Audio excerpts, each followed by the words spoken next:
Welcome to river cruising. River cruising with Avalon is amazing. Why river cruising? River cruising takes you through the country versus to the country. This was my first river cruise on Avalon TapestryII, and I really enjoyed this wonderful cruise and this wonderful ship. I also enjoyed the fact that the journey was more about the journey and the discovery versus the ship itself.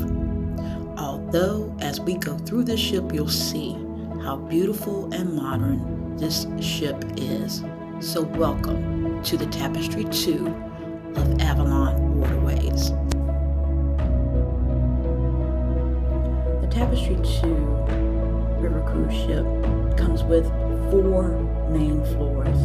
Your top floor is the sky deck. Your third floor is where you have a number of, again, royal suites, panorama suites. Then you've got your second floor that is mostly panorama suites, which is what I had in room 206 and absolutely loved it. The panorama suite is an amazing location to be, with beautiful Egyptian cotton sheets, as well as such a very comfortable bed and mattress, which you can also request to have the linens and coverings changed to fit your particular need. The room was very spacious, and unlike other river cruise ships, this particular river cruise ship has a view that is considered an open air balcony view, where your doors open from about 7 feet, the widest in the industry, where you can literally just lay in your bed and watch the views go by. All of the beds face the window so that you could open your window up and have an open air balcony room and enjoy the views as perhaps you lay and enjoy breakfast or a mimosa in your bed. Of course, as you can also see, the room comes stocked with great amenities. All of these that we're looking at in this particular mini fridge do have a cost associated with them, but generally on the ship, your breakfast, your lunch and dinner are included, and with lunch and dinner included also are local wine options, as well as beer options, and of course soft drinks and water options are available. Stronger alcoholic drinks may have an additional charge, but the room has plenty of space, plenty of place for you to actually unpack, put all of your things away in the different drawers and actual closets, with about 20 hangers, more hangers than I've seen in most of any particular type of cruising scenario. So I was able to hang up all of my clothes and then take my suitcase and put it up underneath my bed. And the bathroom, oh my goodness, on most ocean cruise ships, you can barely move in the bathroom. But this was a very comfortable and spacious bathroom.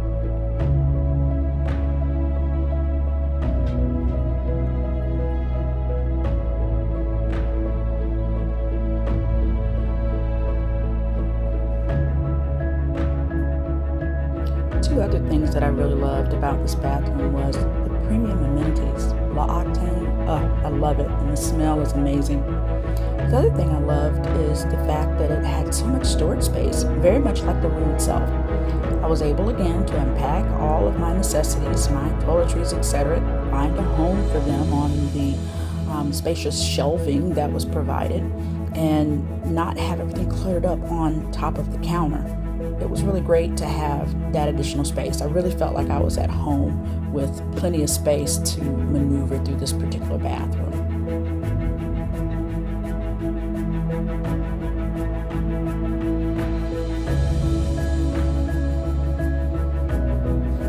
Let's take another look at this cabin. Again, notice how spacious it is, how comfortable and home-like it is. It's like a little mini apartment. Really enjoyed it. Definitely love the fact that I had water available for me every single morning. If you drank it, they would refill it. But as I mentioned earlier, the ability to have the views from my bed, from the room as we went down the river was amazing. curtain, you can see, look at the amount of view that is there. You can actually see everything from just laying in your bed, because the bed is facing that view. And again, this opens up to be about 7 feet of open space. And as you can see, the rails are there so that you can, stand and look out, or, just lay in your bed and watch. As I mentioned, on deck 3, we've got the roll deck where you'll have some roll suites and some panorama suites. This deck also contained a very special spot that I think everyone on the ship kind of got used to going to visit. This particular area on deck 3 was the club lounge. In the club lounge, you had the ability, of course, to do just that, lounge and enjoy other company, sit and talk, etc. But the other thing about this beautiful club lounge is that they kept it well stocked with sweet treats, as we would say. We had a variety of cookies available for us, apple turnovers, so perfect for a person like me that has that sweet tooth that every so often wants to get a little sweet treat. But we also had coffee, hot chocolate, several types of drinks, cappuccino. It all was available here in this particular lounge area. This particular machine provided all the different types of hot drinks that you might be looking for. And this was not the only machine like this. There was one also on deck 2 at the bar. So you always had coffee readily available to you. And these sweet treats were quite good. Let me say, those cookies were really good. But we also had juices available to us, teas of all types available to us as well. So again, deck 3 in the club lounge, definitely a place that many people visit.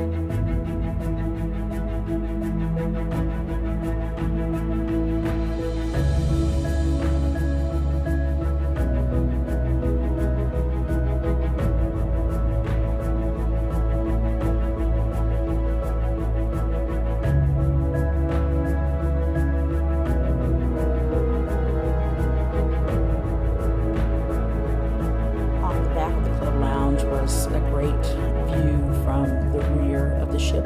This was the smoking area for several of our smokers. There's also another location on the sky deck for smokers. But also, if you're not a smoker, it was a great place to sit and watch from the rear of the ship as the ship sailed along the river. Again, great spot to be. And of course, as you can see, if you were sitting in the club lounge, there was plenty of views from it inside as well, because there was, again, ceiling to floor windows throughout the club lounge. Let's go check out the sky deck.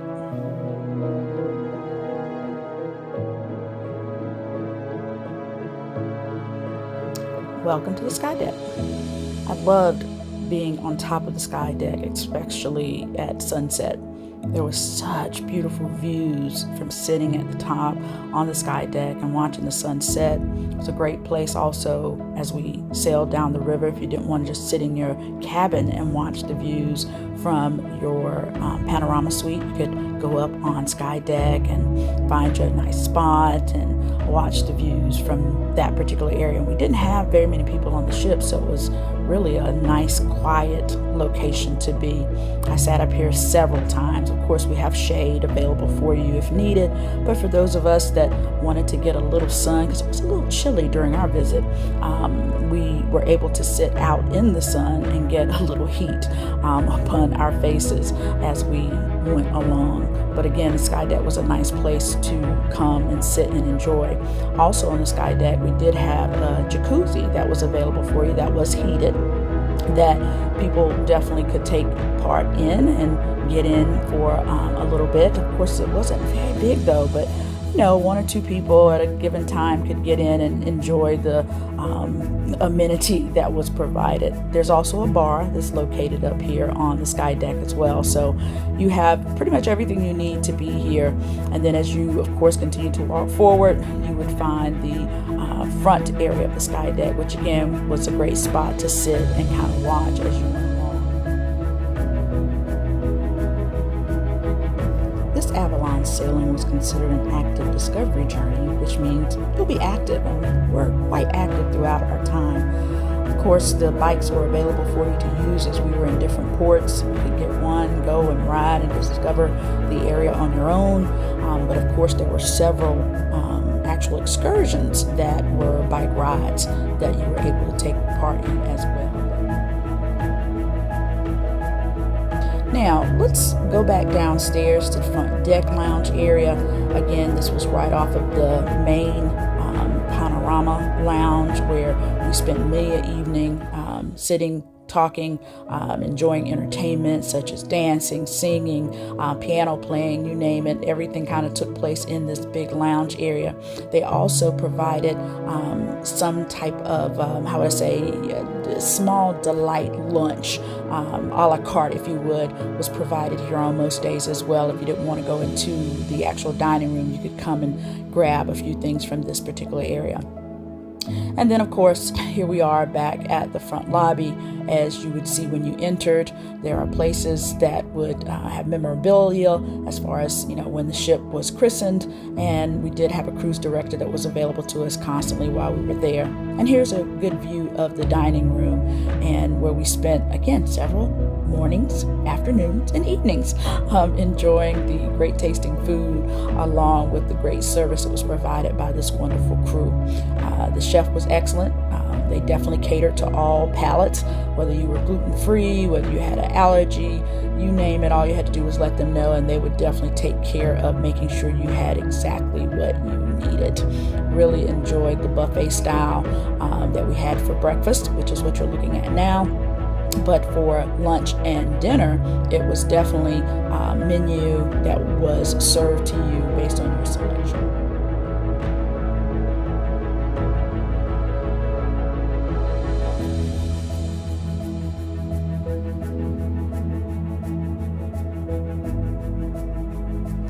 Each day you had the Avalon daily newsletter posted, but also you could use the Avalon Go app and find the same itinerary listing through the app, where you could see everything that was happening throughout the day, what type of dinner, what was on the menu for dinner, what was on the menu for lunch, breakfast, you name it. So everything was really great from an electronic standpoint. And speaking of electronics, one thing that I think some of us constantly forgot and had to run back in and do was to check in and check out.